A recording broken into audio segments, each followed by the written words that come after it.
to your RAMAZ? No, I'm on camera. So hi, Noam Stein. I teach in the Margolin Hebrew Academy in Memphis, Tennessee. Thanks for coming. Apologize that I'm going to have to stand. It just works out better with this camera thing. But okay, just I've actually kind of three main topics wanted to address, and I'm not sure that we'll really be able to address all three of them in a very full way. I'm going to try not to end up missing one of them, though, and try and touch on all three in the limited time that we have. Basically, the starting point of the question comes from the fact that in the student bodies that I've taught, and I know that this probably varies by school, so I'm sure if it's more or less or similar in the schools that you've taught in, a lot of the students come in with very kind of standard Western American types of values about many issues, and tends to have that as their starting point and sort of judge various issues related to ethics and morality that we find in the Torah and in Halacha based on that yardstick of those values and those morals that they come in with. And I don't think that that's true only for students. I think that to some degree, that's true for many of us. And it creates some kind of tension between certain issues that we find in the Torah and certain issues of ethics and morality. So kind of taking the issue of HaNivchar as a test case, not because really want to talk only about that issue, but as a test case of this issue of how to address a topic like that, which brings up a lot of issues that are ethically troubling in a high school context. So basically the three things that I want to do are, number one, to talk a little bit about the issue of HaNivchar itself and to see what some of the different kinds of approaches are and how those could be addressed in don't exactly teach in Maya notes, but we're basically carrying on the Maya note theme here. Thank you. Well, that's not what I meant, but yeah. So I'm going to address the issue of HaNivchar for a little bit and see what some of the approaches that could be taken in the classroom have been taken and how students might react to some of those approaches.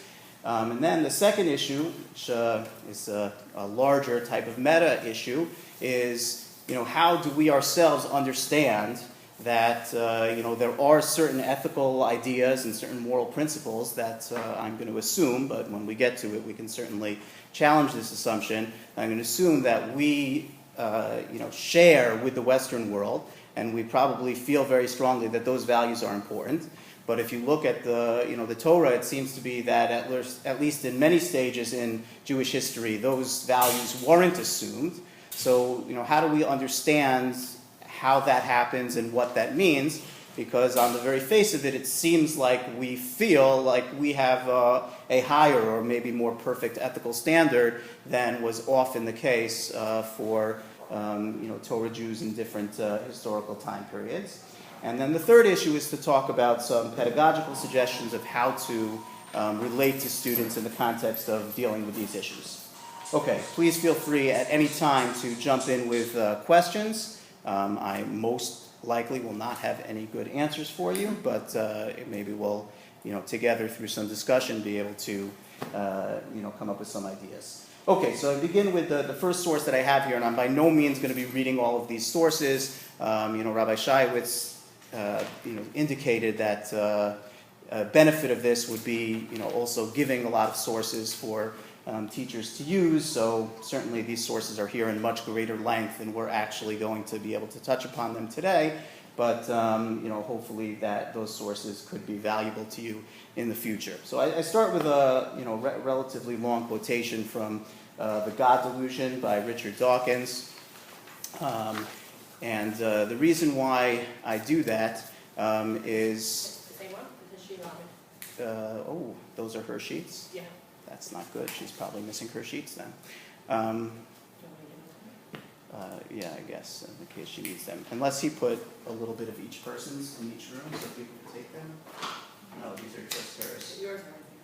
Well, they were, but apparently half and half of the pile. Okay. Okay. Okay, so the reason why I do that is that, I don't know about you. I mean, I guess you can just let me know. Have you found that any of your students have read Richard Dawkins? No. Okay, so I had to, definitely not. Okay. What age group do you teach when you say definitely not? You teach all the way through 12th grade? Or? I've been teaching 10th and 11th. Okay. Yeah, Because lower tracks. So, I mean, I found, that I have had a number of students who have, because, Richard Dawkins is kind of the, apostle of atheism in our time, among a couple of other people, Sam Harris and some others.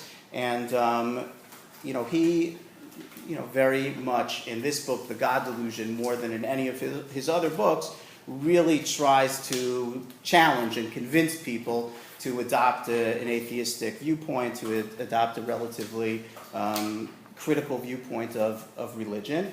And, within our society, this kind of represents the worst of the worst, the toughest challengers that students are going to face if they're not facing them now. Again, I have seen high school students who are reading these things on their own, or he has a tremendous video library on his websites of various videos. So if they're not facing those challenges now, they're likely to face those challenges shortly after high school. And he takes on this issue in particular as one of his points, which is that he makes the claim that very often it is said that one of the benefits of being religious is that it leads to a more moral outlook and a more moral lifestyle. And he very much challenges that assumption and claims that, in fact, in many ways, religion has been the source of some very poor ethical decision-making on the part of humanity for a long time. And he picks particularly on this issue that we're talking about, HaNivchar. And I'm going to be using that term a little bit broadly, not just, specifically kind of what it means to be chosen, but the whole idea that there's something special or unique about our religious group as opposed to other people's religious groups. And, he basically makes the point here that it's always been true that all of the, ethically pleasing, let's say, elements that one would find in the Judeo-Christian tradition were always meant as only in-group values, right? So when you have, values even, up to and including, do not kill, right? He claims that it's always been the case that was really essentially understood as, don't kill other members of your faith, but that killing people who were outside of your faith group was absolutely acceptable. And more than that, he makes the claim that, in fact, the whole idea of having this sense of an in-group and an out-group isn't just something which allowed for, let's say, a morally neutral attitude towards killing people in the out-group, but actually made people very comfortable and often, often excited and motivated to kill people in the out-group. And the reason why this challenge is so strong is because he then makes the claim that this isn't something that was just historically true, but that it remains true today, even in relatively westernized parts of the world in terms of how, in terms of people's religious thinking. And he quotes this study over here on the second page, which was done by George Tamarin, in which he presented a story to 1,000 Israeli school children. The story of Yehoshua and the conquering of the city of Jericho. And he presented the story to them and asked them to evaluate, whether they thought what the Jewish people did there in wiping out and destroying the entire city and all the inhabitants thereof, whether that was the morally right thing to do. And you have the statistics listed over here. Is that 66% of those school children gave total approval of what the Jews did there, and 26% gave total disapproval. And there were very few in the middle. So you had a majority and a relatively significant majority saying that they approved of the way in which the Jews acted at that time. And then he lists a few of the descriptions that the students themselves wrote of why they thought that their answer was correct. And basically, the approach that the school children took, or at least the ones that he chose to excerpt. And I'm not really interested right now as to whether he's doing a fair job of presenting this study.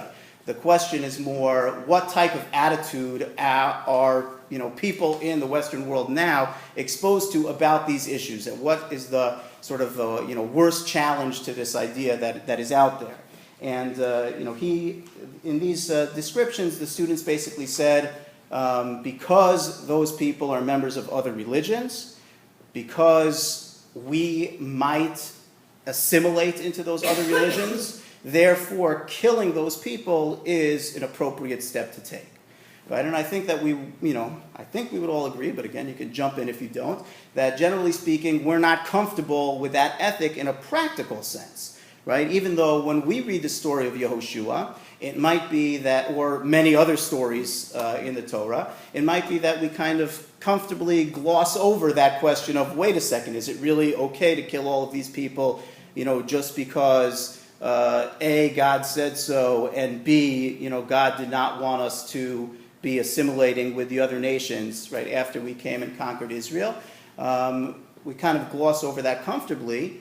But in a practical sense, right, in contemporary times, I think most of us are not comfortable with that ethic, that it's okay to kill somebody in order to avoid assimilating to their faith. I'm not going to ask everyone to raise hands if you want to disagree, say, no, I think it's okay to kill people to not assimilate to their faith. And clearly the underlying assumption that he's making here is that this plays into the Israeli-Palestinian conflict.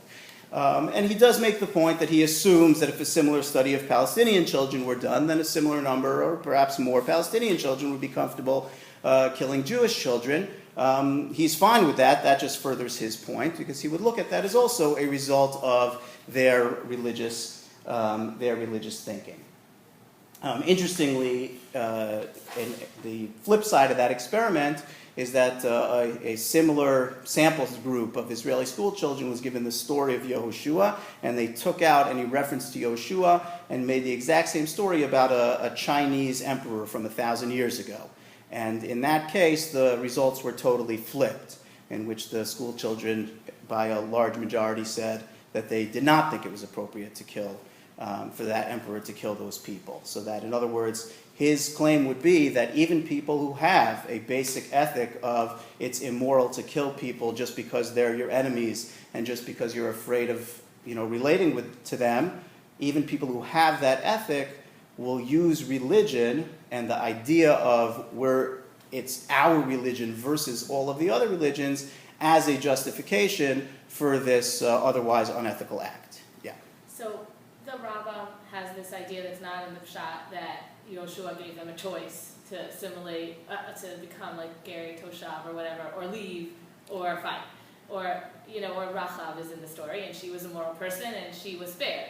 So there are other aspects. So would you say that the Rambam is troubled by this to the extent that or Chazal were troubled to the extent that they interpreted the text in a more favorable way, that we gave them a choice at least before we killed them? Right. So, I think that would be exactly my question in the long term. Let's say that that's the case, right? Let's say the Rambam or Chazal were to some degree troubled by this question, right? And therefore, they interpret it in ways that aren't pshat. And let's say we, in our age, are even more troubled by that, and therefore we find many of our contemporary writers, some of whom we will look at, who interpret those things in the Rambam and in Chazal somewhat not literally and somewhat more expansively in order to say, no, it's not exactly as unethical as it seems. So that just begs the larger question of, okay, so we might be able to say that Chazal were moving towards this ethic and the Rambam was moving closer towards this ethic and we have traveled even further towards this ethic. Well, what does that say then? Is our ethics really a Torah ethics, or are we just looking backwards from a contemporary Western ethical position and putting it upon the Torah? In which case, a student in our classroom might very, reasonably challenge and say, well, what's the point then in looking back in the Torah to reread it according to our ethics? Just forget about it and accept our Western ethics, and we don't have to do this funny reading game. So that I think begs the larger question that we're trying to address. I hope that answered your question. Yes. Not Well, somewhat.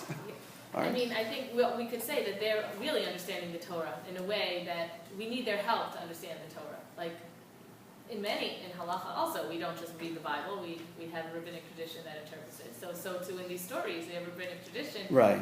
which we believe is also from God, perhaps, and is as authority. All right, that's certainly an approach to responding to the challenge. I'm just now trying to paint what the challenge would be expressed in its most forceful terms. Granted, that's a possible, that's a possible answer to the challenge. I have not found that students are particularly moved by that response, in that they say, okay, fine, you say that that's the correct way because you want that to be the correct way, but who really says that that's the correct way? I think Rabbi Shaiwitz is talking how to address questions about the evolution of the oral law is probably having to face some of these exact issues. It does seem like there's an evolution of those things. So how do we understand that? And we will look at some approaches to try and understand that. And then ultimately, when we get to the pedagogical techniques part, I will suggest that I don't think there is an approach to the issue which in and of itself is going to be satisfying, but I think that there are ways to address students and to interact with students around these issues which can be beneficial to their thinking and their growth. Okay, so let's just briefly take a look at the issue of HaNivchar itself. And as you can see here, I have several pretty long quotations from different sources here, which we are not going to, I don't think even briefly, looking at the time, I don't think we're going to even briefly look into, but again, this source packet will hopefully be helpful to you also in the future.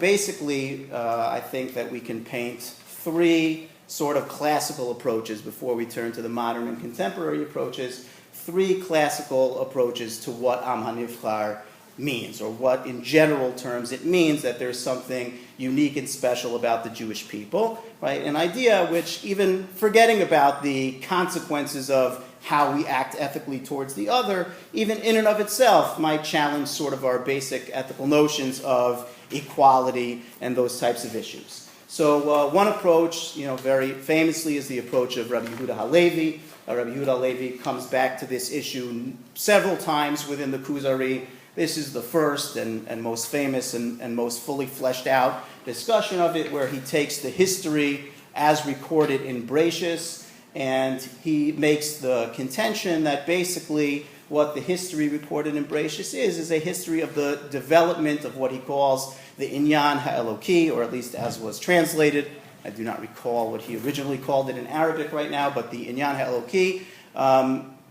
Its development and how that started out being something which was in the hands of all humanity, but that was lost, and that only a certain element of humanity retained this Inyan HaEloki, and that traveled through the generations, and as each generation went, it was kind of peeling away layers that were of people who did not have the Inyan HaEloki, and was slowly uncovering the kernel inside of all of that peel in which the Inyan HaEloki was found, until we got to Am Yisrael, in which the Inyan HaEloki adheres, to which the Inyan HaEloki adheres, regardless of what the people in Am Yisrael do afterwards. There's some metaphysically different thing about the Jewish people, which makes it so that they have this Inyan HaEloki regardless of their actions.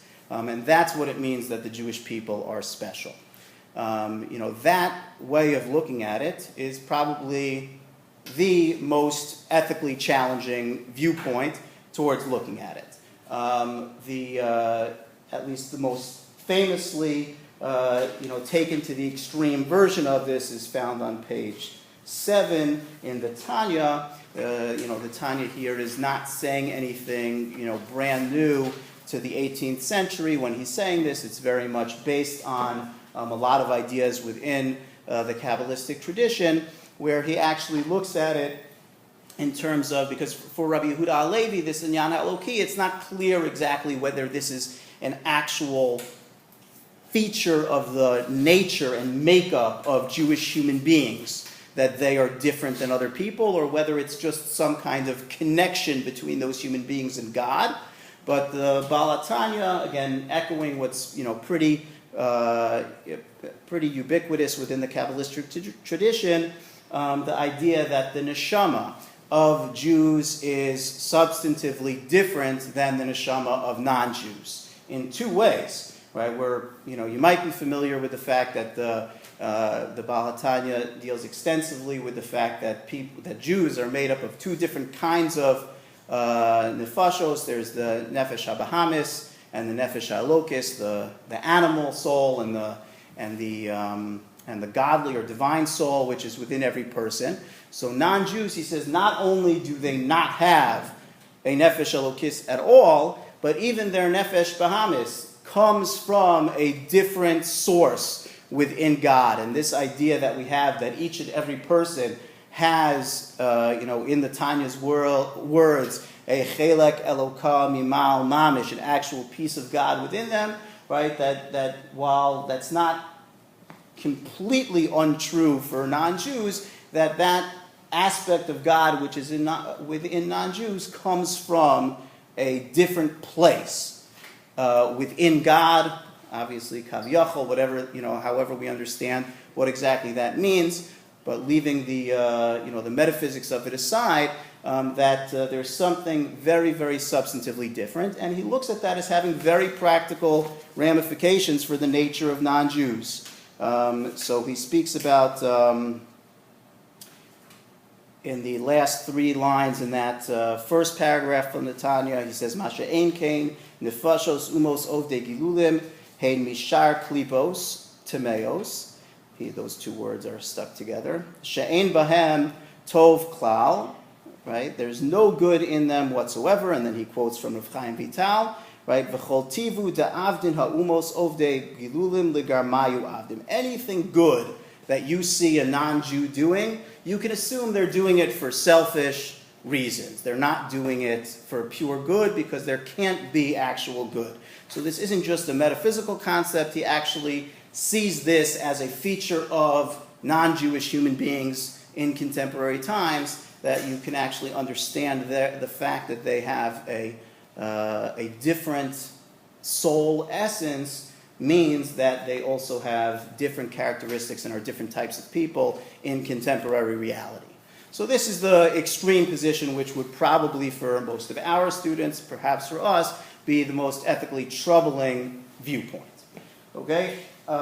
In the middle kind of position is we have, I have this position here quoted, a long quotation here from Rabbi Menachem Rekanti, whose name I just see I made a typo in and have a mem instead of a nun there, but Rabbi Menachem Rekanti in Shmos Yudalid, this is by Az Yashir, but probably I should have put the quotation from the Ramban in Devarim Vav there, but this is a longer elaboration of the issue.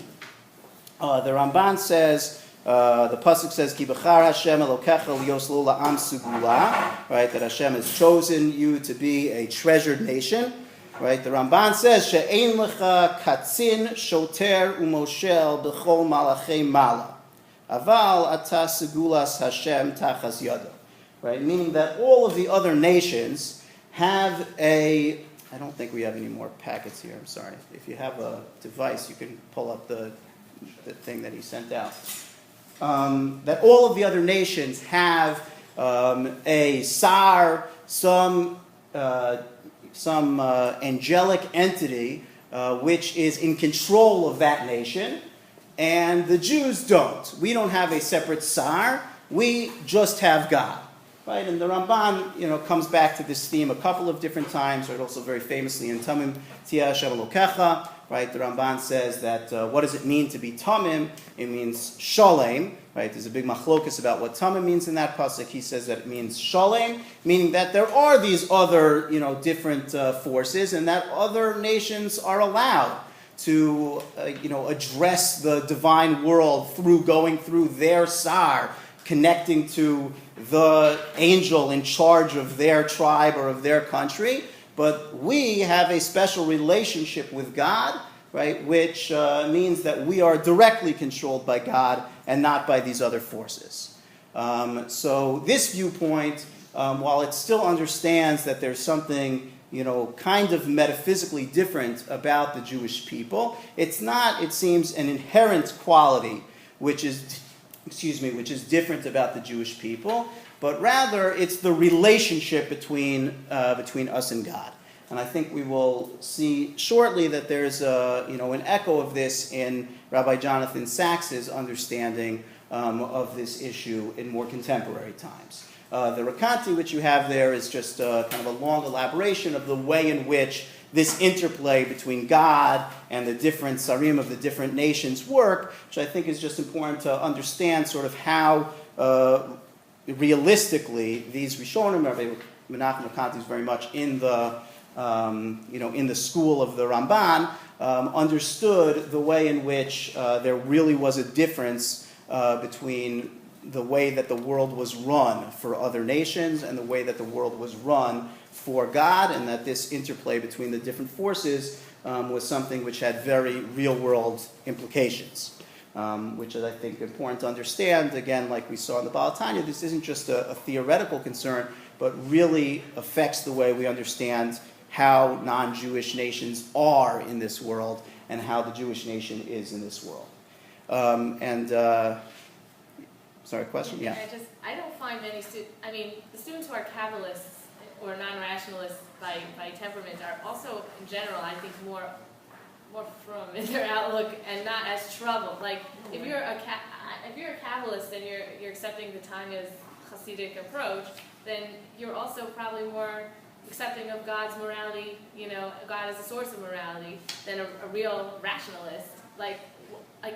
Only a rationalist would just dismiss these texts in general because of all their metaphysical aspects and not be troubled by the racial implications, because it's just not even here, Right. So I guess this is that comment, does push me to kind of bringing up some of the pedagogical issues. I don't think it's wise to present an issue like this to students in a way in which you sort of pick out texts and approaches which feel comfortable and address those to the students, hoping that will help the students feel comfortable. I think that the risk in doing that, we're going to look at the Rambam's position in a moment, or probably less than look at it, we'll just mention it briefly, but let's say one word to just present the Rambam's approach, which is essentially to say that anyone who accepts monotheism in its full sense is considered to be a descendant of Avraham.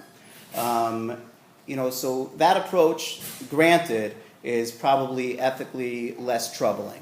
But if one were just to present approaches like that to their students, or to sort of skip some of these things, like, look at the pasuk, bring up the question, and then, quote Rabbi Jonathan Sacks or Rabbi Norman Lamb or something like that on the issues, I think the challenge to that is that, well, your educated student probably won't believe you then, because they know that as much as those rationalist texts exist, they're by far the minority within the classical Jewish sources. By far the majority of Divrei Chazal and Rishonim and early Achronim, by far the majority say all kinds of things which are very troubling along these lines of seeing a very large metaphysical distinction between Jews and non-Jews, and having pretty negative consequences in terms of how they look at non-Jews. So there's a risk in doing that, and that students, will just not believe that that's an accurate portrayal of what the Jewish tradition says about these things.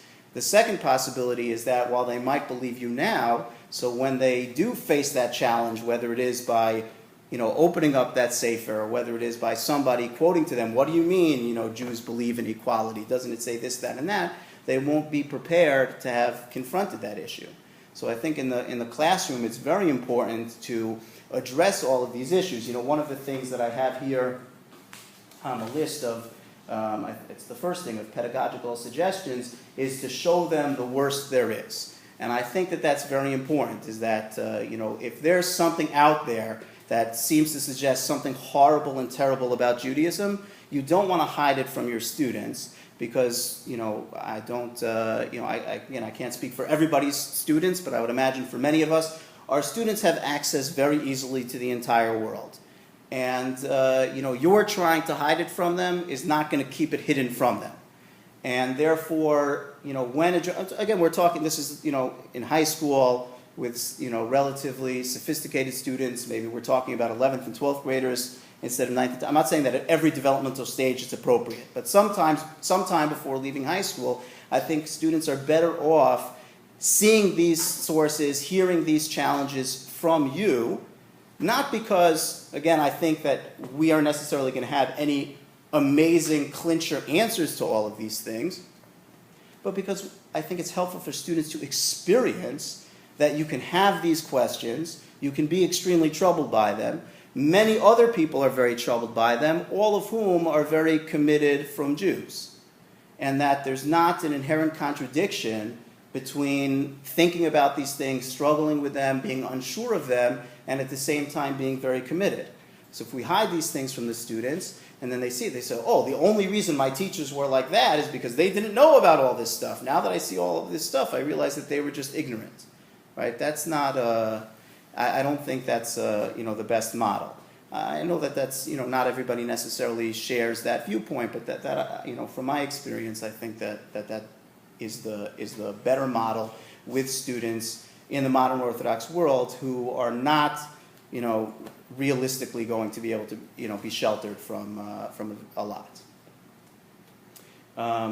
Okay, with that being said, just to mention the Rambam's viewpoint, which again probably we're somewhat familiar with. I don't know if we're familiar with this tshuva of the Rambam, which is I think the place where, at least that I've seen, that the Rambam really spells this out most clearly.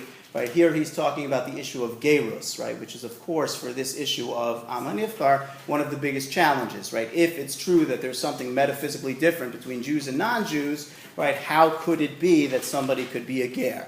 Right, and we're all familiar with the answers for that position, which is to suggest, something along the lines of, this was a lost soul that was metaphysically, quote unquote, Jewish, somehow in the non-Jewish world, and then was Megayer, returning to their true source, is the response, generally speaking, in one way or another, but generally speaking, the response coming from that, from that approach. But the Rambam takes a very different approach. He was asked by a ger whether he could say certain things in Tefillah which refer to him as being a descendant of the historical Jewish people, whether you could say Elokeinu ve'Elokei Avoseinu, those things, that God was not the God of my forefathers, so how can I say that? And the Rambam is very important text, I think worth looking at, but again not one we have time to look at inside right now. The Rambam says you absolutely can say all of those things, because what it means to be a Ben Avraham is to have adopted the viewpoint of Avraham. And in one very telling line, which certainly if you take it absolutely literally, the Rambam seems to say that this would apply not only to people who are Jewish, but to anyone, I'm trying to find the line right now, should have underlined it or something. Okay, you can either trust me, not trust me, or look for it later. But the Rambam says something along the lines of somebody who has accepted Judaism or somebody who has accepted the Yichud of Hashem. And he seems to put an or there, that those are two different things, that even somebody who remains not Jewish but has accepted the Yichud of Hashem is considered to be a Ben Avraham. Therefore, the Rambam clearly seems not to be working with any kind of metaphysical understanding of the difference between Jews and not Jews inherently, but that Judaism, being part of God's chosen people has to do with what people choose to do and the way in which they respond to divine command. And this is something which we certainly see contemporary authors picking up on, is this idea. I did not bring here for you any contemporary authors who specifically pick up on that idea. I believe Rabbi Lamb has an essay where he talks about that at length, and the name of that. No, just about the idea that HaNivchar means agreeing to follow God's command. I did bring two other modern approaches. just to mention them very briefly so that we can get on to the other issue, right? This is from The Emergence of Ethical Man. I don't know if people read this. I didn't even realize this book existed until very recently. It just came out in 2005, right? It was, the Torah Sarav series. You've read it? You've seen it. Okay, yeah. So it's a great book, and I think that it, at least for me, it felt very different than a lot of the Rav's other writings, although it has a lot thematically in common with Uvikashta Misham in particular. In this, in The Emergence of Ethical Man, this is not one of the Rav's main points here, but he does talk about this idea of what it means to be an Am Segula, and basically his understanding is that what it means is to have a special historical relationship with God, and that there is nothing inherently different about the Jewish people. There's only something different about the way in which God has remained involved in Jewish history. And that relationship itself, which developed over historical time, is the thing that makes the Jewish nation separate and different. At the starting point of that relationship, there wasn't something special or unique about the Jewish people, but it is the consistency of God's continued involvement in Jewish history which creates that sense of a special relationship. I think basing somewhat off of these ideas, although I think this book came out, The Dignity of Difference came out before The Emergence of Ethical Man itself, but based on some of the ideas, at least from the Rav, I know that in Rabbi Jonathan Sachs' newer book, The Great Partnership, he quotes more extensively from The Emergence of Ethical Man. But Rabbi Jonathan Sachs, says something which seems quite radical and deserves quite a bit more thought than we're going to give it right now. But just to mention it, right, is that Rabbi Sachs, in taking this idea of what's special about the Jewish people being this relationship, so he focuses not just on the relationship with God, but the relationship with one another, or the sense of being a nation with a particular culture and a particular viewpoint. And if we'll just look at the last paragraph of what he says here, the same applies to religion. The radical transcendence of God in the Hebrew Bible means nothing more or less than that there is a difference between God and religion. God is universal, religions are particular. Religion is the translation of God into particular language, and thus into the life of a group, a nation, a community of faith. In the course of history, God has spoken to mankind in many languages. This is the really radical part. That was me, not him. Through Judaism to Jews, Christianity to Christians, Islam to Muslims. Right? Where basically he seems to be asserting that there is something special about Jews, but there's also something special about Christians, and there's also something special about Muslims. I assume he picks these examples because he would reserve that to those who are monotheistic. And that, really there is something special about being part of a religious culture, but that there's more than one religious culture, and that it was an important part of what he believes Judaism brought to the world was a recognition of this idea that it wasn't necessary for everybody to believe exactly the same things, because different people are different and different cultures are different, and these different cultures should be relating to God in ways that are natural and appropriate for their cultural experience. Obviously, the big question that's going to come out of this viewpoint is that some kind of relativism? Is that, saying that there isn't really a sense of absolute truth? Rabbi Sachs takes up that issue extensively, and I would recommend you read it there. The very, very nice bonus of the fact that almost this entire book is available in Google Books on the free preview. It does not skip very many pages at all, so you can feel like you've read the entire book without having to pay any money, which I guess is good for us, bad for Rabbi Sachs. But I assume that was his publisher's choice of how much to let them preview on Google Books. Okay, anyway, I don't have a ton of time left, but I want to turn now to this the larger meta issue of, so let's assume, and we brought up the question before, that, for many people, we're much more ethically comfortable believing that humans are in some way equal, that we value all humans equally, and that we do not denigrate or look down on various people for having different religions, Even when people do things like make poor choices about religions in picking one that perhaps is, an avodah zarah type of religion, we don't look down at them personally as less valuable human beings, maybe just disagree with those choices.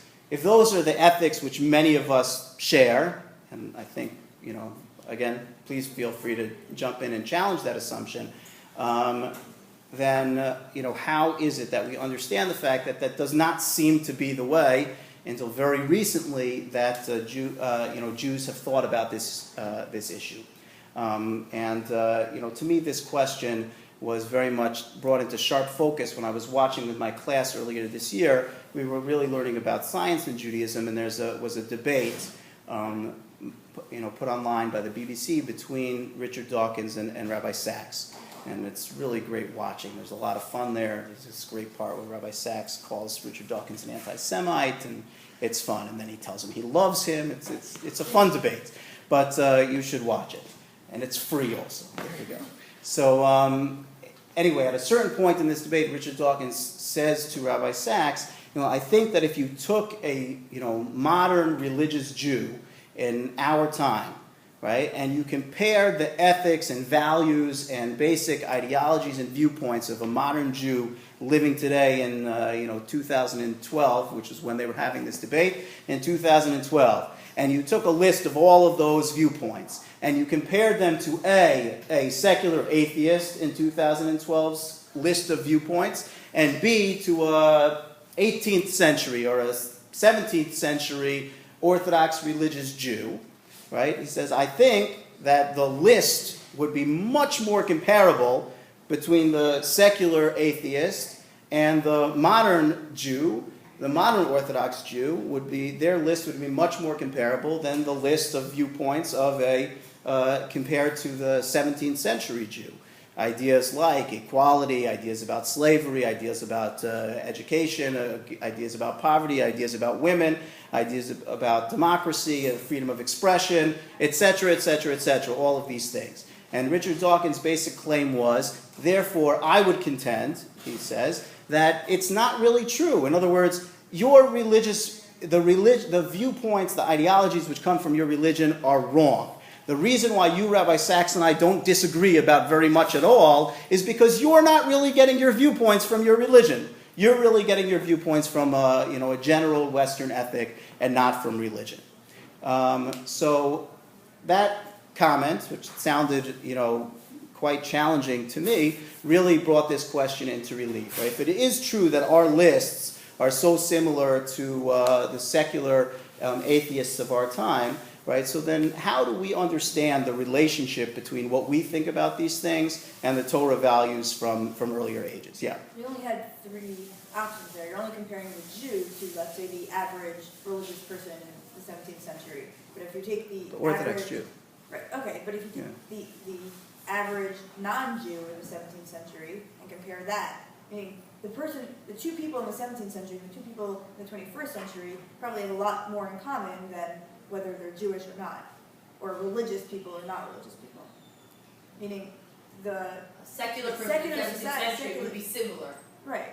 Would be I don't know how many secular people there were in the 17th century, but would be the secular person in the 17th century would be similar to the secular person today, you're saying?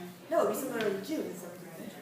Meaning Exactly right. That would be Richard Dawkins' point, was that in every age, people are really sharing some basic, cultural, ethical principles. How did Rabbi Sachs respond?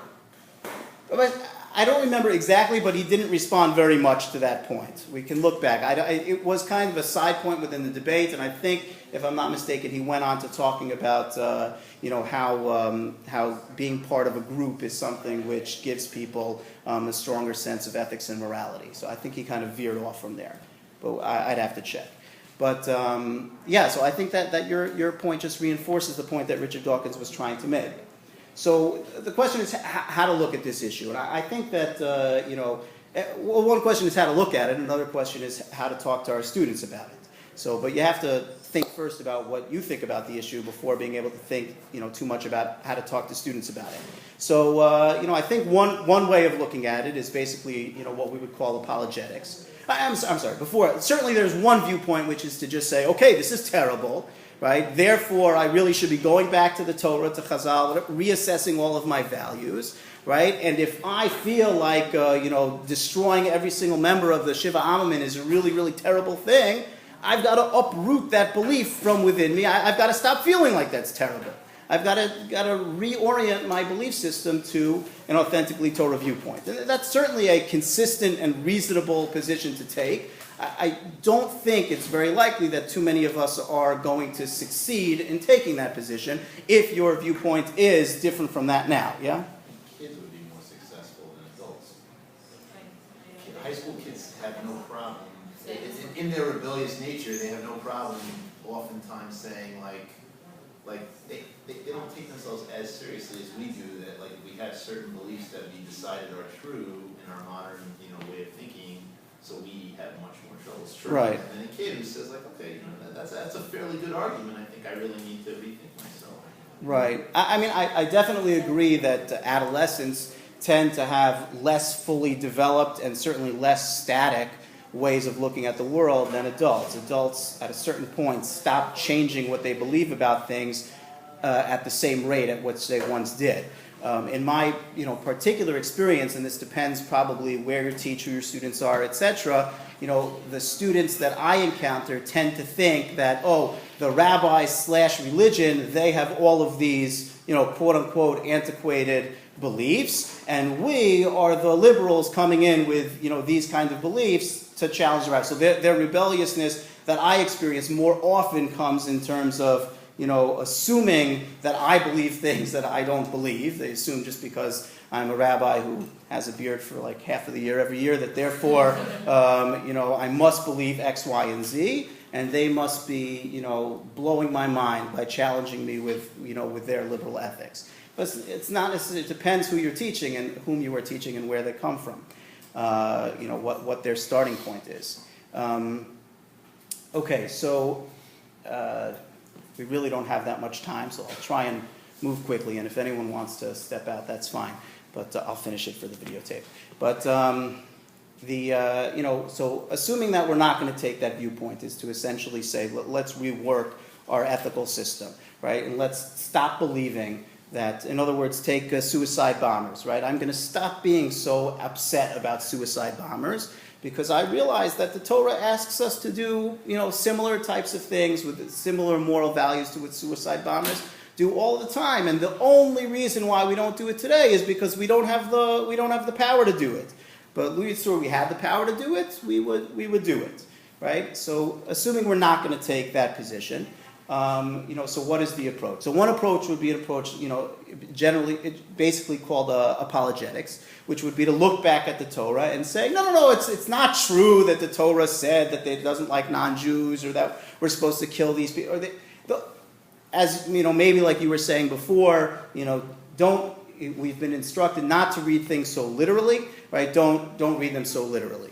Right, like at one point in that debate, Rabbi Sachs had a really good line where he turned back to Richard Dawkins and he said, Richard, you spend so much time criticizing people who read the Bible so literally, right? So then when you come and challenge me by the ethics of the Bible, don't read the Bible literally yourself. That's not what those things really mean, right? So to take some kind of apologetic approach and to say that's not what the Torah really meant. Right, and we had some reservations earlier about whether that's an approach that students would find comfortable. Another possible approach, and this I found fascinating. I found this approach in the footnotes to the work we're going to look at in a bit, which is Thinking God by Alan Brill. But this first essay by Rabbi Noam Eliezer Rabinovich, is the Rosh Yeshiva of Mali Adumim. Right, basically he takes the approach, based on the Rambam. Who talks in several areas about the fact that the Torah said things in certain ways for people in a certain generation who weren't yet ready to hear things differently. So the Rambam talks about that in terms of korbanos and certain ritualistic aspects of service, right? And the Rambam, says that the people weren't ready to hear things in a different way. They weren't ready to completely reject physical service. So he takes a similar idea and applies it to certain ethical principles. Here I gave you the example of slavery. He really talks about 3 different examples in the full version of this essay. And his basic approach is that really when we find that the world has adopted a certain ethical principle, let's say like equality of all people, right? Well, how can we believe in equality if we have the idea of slavery? He says really that ethic comes from the Torah, and the Torah is the source that has taught the world to think in that way. Well, if you look back in the Torah believed in slavery. Well, the Torah always took those institutions which were common and comfortable to the people of that time, challenged those institutions in a way which they could be challenged at that time without being just rejected, right? If we had just said, no slavery whatsoever, all people are equal, people couldn't have even understood what that meant in those times, whether economically or socially. So the Torah challenged them in a way which was plausible in that time by saying you can't mistreat your slaves, you can't send a slave back to the country from which it came, you have to let your slaves free if you've injured your slaves, various things like that. And then Chazal and the Rishonim over time understood that the real ethic that the Torah was getting at was saying that slavery is not a good thing, right? And therefore made within the halachic system innovations over time which whittled away at the idea of slavery, eventually eradicating it. But that when Chazal were doing it, they weren't doing that as a foreign entity to what it said in the Torah, but Chazal were doing that, and the Rishonim continued to do that, as an extension of what the Torah was really getting at. When the Torah said, take slaves, it really meant, take slaves in this way, which should teach you that slavery is bad, so that eventually you yourselves will get rid of it. And the eradication of slavery throughout the world, unfortunately not completely throughout the world. Yeah. Okay. Sorry. Unfortunately not completely throughout the world, but the eradication of slavery throughout the world is something which the world learned from the Torah, perhaps through the influence of Christianity on the development of the United States and different things like that. How exactly that influence flowed is a separate question. So that's a different way of approaching it than saying simply the Torah never really meant that. Okay, there's more here that I wanted to discuss, but apparently we are out of time. If anyone has any questions or further thoughts based on this, you can feel free to contact me, email me. My contact information is on the sheet along with everyone else's. Thank you.